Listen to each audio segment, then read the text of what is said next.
Miyamoto Musashi is one of the most legendary samurai and is famed as Japan's greatest swordsman, undefeated in more than 60 duels. After he escaped death during the Battle of Sekigahara, Musashi became a ronin. Aside from being a swordsman, he was also a philosopher, artist, and well-learned Buddhist. Before he died, Musashi left us with 21 principles named the Dokkōdō. These are timeless rules that can inspire us today to live well. The majority, if not all of these rules, help us to establish one thing: focus. Focus is the quality of having a concentrated interest or activity on something. Needless to say, focus was a crucial component in Musashi's life, or what he called the way, which is a life of ongoing practice. His writings reveal that his lifestyle revolved around restraint, sacrifice, discipline, and not being swayed by pleasure. These virtues were all established by or in support of being able to focus, especially when he spent time apart from society. Musashi was only concerned with perfecting his skill, while aiming for enlightenment by the way of the sword. Never let yourself be saddened by a separation. Separation can take place in several ways. We can be separated from someone temporarily because of traveling or relocation, or permanently because of death. We can also become separated from certain objects, like personal items or money. For most of us, the separation from what we love leads to suffering. As we're attached to the object or person we're separated from, we experience an intense feeling of lack, as we believe that what's taken away from us belongs to us and is part of us. In Buddhism, this idea of possession is delusional. Many Buddhists would agree that we don't truly own anything outside of our mental faculties. Even our bodies aren't our own, as we don't fully control them. Musashi, being a ronin and a Buddhist, was probably aware of this delusion of possession, as well as the burden of attachment to objects and people. His way was one of solitude and practice, and therefore he couldn't afford to be saddened by separations, because life is full of them. All things come and go, whether it's people, stuff, or wealth, especially for a ronin who's traveling from place to place. Attachment to the people he met and the places he visited would have led to continuous grief. Instead, as a ronin, he had to embrace the temporary nature of things, including the inevitable conclusion of life, which is death. In his Book of Five Rings, Musashi wrote that the way of the warrior is the resolute acceptance of death. For a warrior, life is surrounded by death. The death of the people he slays, of the people that fight by his side, of the people he failed to protect, and of course, the risk of being killed himself. Like no other, Musashi must have realized that death awaits us all. By being aware of this and accepting the impermanence of life, we'll have an easier time when we encounter it. Resentment and complaint are appropriate neither for oneself nor others. It's very common for people to spend insane amounts of time resenting and complaining about the world. The traps of resentment and complaint are very easy to fall into. For one with a critical eye and strong opinions on how life should be, there's always something to complain about. But when we find ourselves in a continuous state of resentment about the world, it means that we're focused on others and not on ourselves.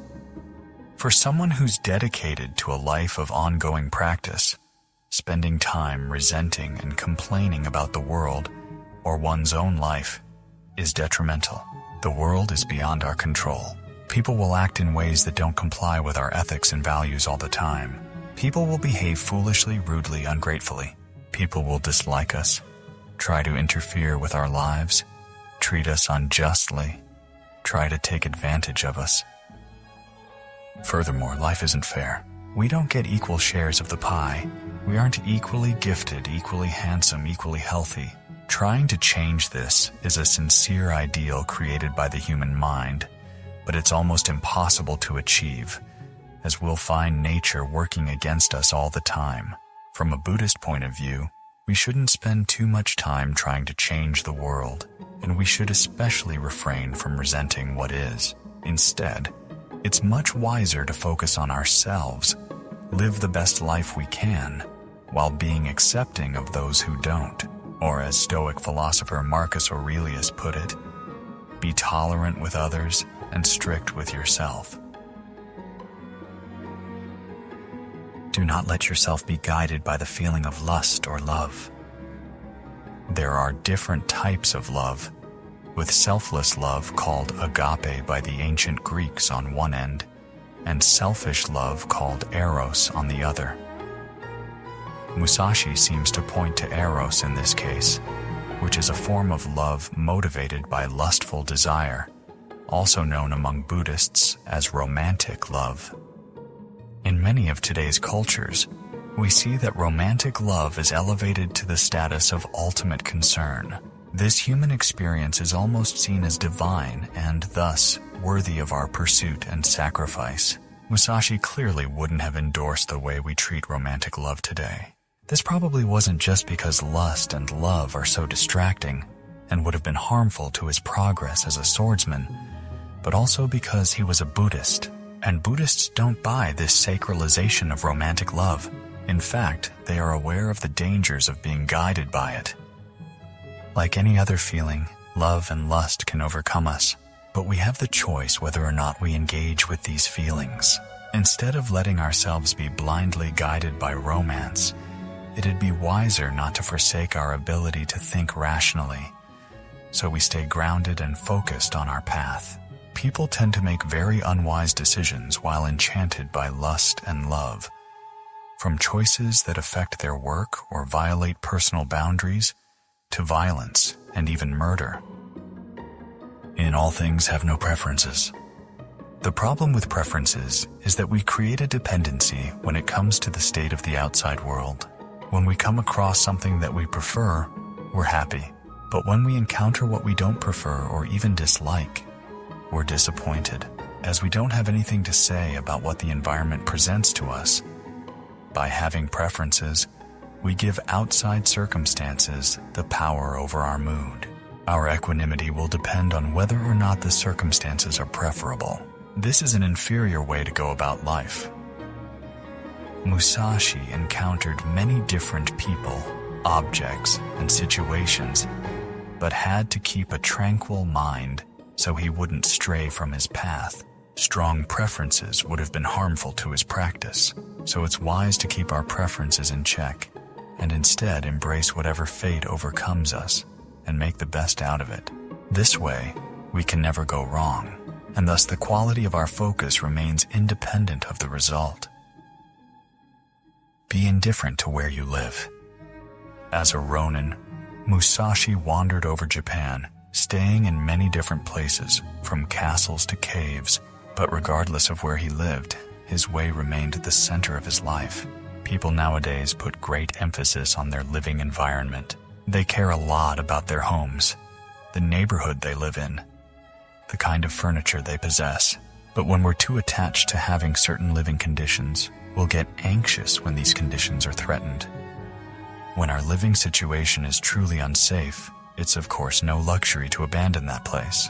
But oftentimes, it's simple dissatisfaction with current circumstances that makes people look for another home. Some people are quickly bored and unhappy with their current home and believe that moving will take away this dissatisfaction. Unfortunately, the sense of fulfillment that follows after moving into a new place is only temporary, because wherever we go, we always take ourselves with us. Satisfaction and dissatisfaction happen within, not outside. At the end of the day, it doesn't matter where we live if we're content within ourselves. By being content with our homes, no matter how simple and small, we'll have one less thing to worry about and are more likely to stay focused on our purpose. Do not pursue the taste of good food. Many, if not most people, indulge in the pleasure of the tongue by enjoying a good meal. Some spend long evenings whining and dining, consuming drink after drink and course after course. But foodies beware, this behavior has its downsides. Miyamoto Musashi discourages the pursuit of good food. His exact reasons for this aren't known. But when we look at what other philosophers had to say about this, we might get an idea. The ancient Stoics, for example, were also concerned about food. They encourage people to eat simply. The founder of Stoicism, Zeno of Citium, observed that when people get used to eating fancy, expensive meals, they stop appreciating simple foods. When our appetites become oversaturated, we'll only crave more extravagant and stimulating ways to satisfy the pleasure of eating. Immoderate eating habits could very well turn into gluttony, which leads to health problems. We'd say that a glutton enjoys and appreciates food, while the opposite may be the case. Voracious eaters and drinkers usually don't take time to eat mindfully and with an appreciation for the dish in front of them. Instead, they compulsively consume as much as possible to be temporarily relieved from the pain of food cravings. What we could do instead is eat mindfully and in limited amounts and train ourselves to not give in to cravings. By doing so, we'll be less attached to taste, and our cravings for food will weaken, so we're less likely to overeat. At the end of the day, the purpose of eating is nutrition, as we need fuel to live and thrive.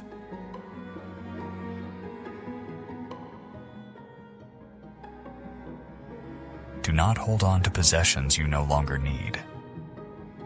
It seems like Musashi already knew the benefits of a minimalist lifestyle. His life as a ronin didn't lend itself to having possessions. Traveling Japan, staying in different places, fighting duels, perfecting his skill possessions would only have been a burden. Besides his 2 swords, he only needed the basics to survive and practice. Some people tend to collect possessions as if the accumulation of material goods increases their happiness. This could be the case for a while, but mostly, it only creates a hunger for more. Eventually, the more we own, the more weight we carry on our shoulders, until we become servants of our possessions instead of the other way around. Clinging to our belongings, as well as the pursuit for more, creates anxiety, the fear of losing what we have, and the fear of not getting what we want. But when we have a higher purpose and are able to achieve higher levels of happiness, there's no point in chasing all these material possessions anymore. In Buddhism, when one finds contentment in stillness, without needing entertainment like television or music, chasing possessions doesn't make much sense. What it all comes down to is the ability to travel light, like a ronin, so we can focus on what matters.